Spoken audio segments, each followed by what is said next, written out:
വികസന സെമിനാർ നടത്തി. പന്മന ഗ്രാമപഞ്ചായത്തിലാണ് വികസന സെമിനാർ സംഘടിപ്പിച്ചത്.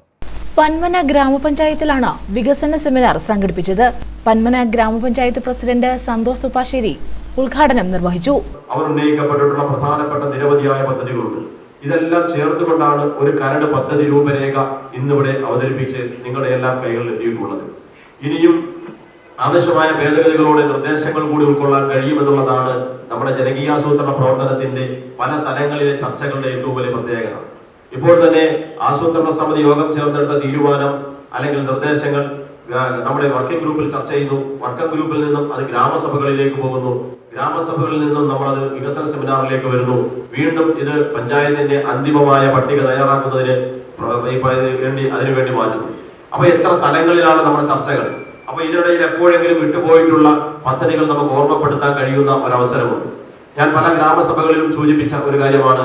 ഒരു വാർഡിന്റെ ഗ്രാമസഭയിൽ പങ്കെടുക്കുമ്പോൾ ഒരു തൊഴിലാളിയായിട്ടുള്ള അമ്മ പറഞ്ഞ ഒരു അനുഭവം.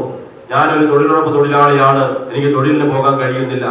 മാനസിക വൈകല്യം എന്നതിന്റെ പേരിൽ എനിക്ക് മരുന്ന് കഴിക്കാൻ 1600 രൂപ വേണം, അതിനെനിക്ക് കഴിയുന്നില്ല എന്ന് പറഞ്ഞ് നിരവധിയായിട്ടുള്ള ആവലാതികളുണ്ടായി. എന്തുകൊണ്ട് നമുക്ക് പന്മന ഗ്രാമപഞ്ചായത്തിന് ഈ പഞ്ചായത്തിന്റെ പരിധിയിൽ മാനസിക രോഗമുള്ള ആളുകളുടെ മരുന്നുകൾ സമ്പൂർണമായി സൗജന്യമാക്കുന്ന ഒരു പദ്ധതി രൂപം കൊടുക്കാൻ കഴിയുന്നില്ല എന്നുള്ളത്, അല്ലെങ്കിൽ കഴിയണം എന്നുള്ളത് ആ നിർദ്ദേശങ്ങളുടെ അഭിപ്രായമായി നാം സ്വീകരിക്കേണ്ടതായിട്ടുണ്ട്.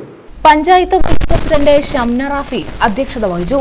വികസന സ്റ്റാൻഡിംഗ് കമ്മിറ്റി ചെയർമാൻ അൻവർ കാട്ടിൽ പദ്ധതി രേഖ അവതരിപ്പിച്ചു. ആരോഗ്യ വിദ്യാഭ്യാസ standing committee chairperson B Sukanya, S Shalini, J Anilkumar, Ashraf Khan, panchayat അംഗങ്ങൾ തുടങ്ങിയവർ പങ്കെടുത്തു. പഞ്ചായത്ത് സെക്രട്ടറി ചെറിയാൻ ജോർജ് സ്വാഗതം പറഞ്ഞു. News bureau, Panmana.